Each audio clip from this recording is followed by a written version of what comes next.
The World Health Organization estimates that over 121 million people worldwide suffer from some form of depression. It is one of the world's most common mental disorders, and with 30% of sufferers attempting suicide, I'm not lying when I say that depression kills.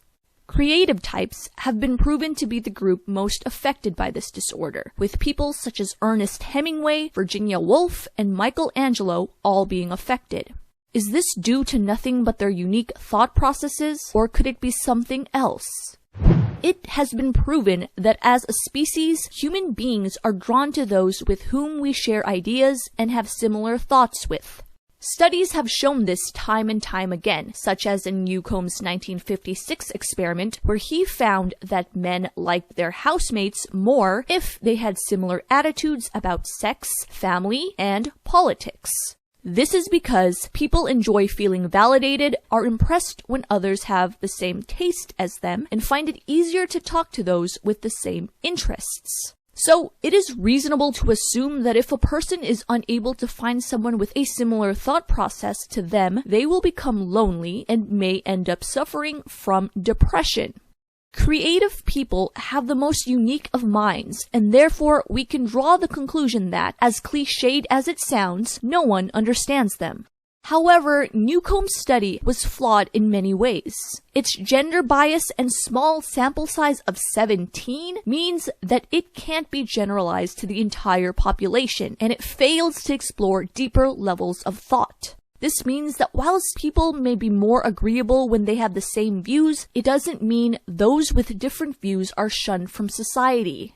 So, what does cause such levels of depression in the more creative half of the population?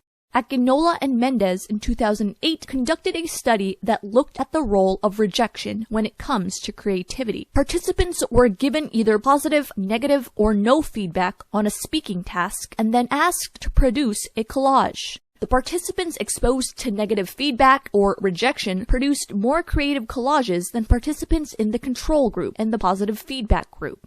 This suggests that societal rejection, a particular symptom of depression, may be responsible for increased creativity. In other words, depression causes creativity instead of creativity causing depression.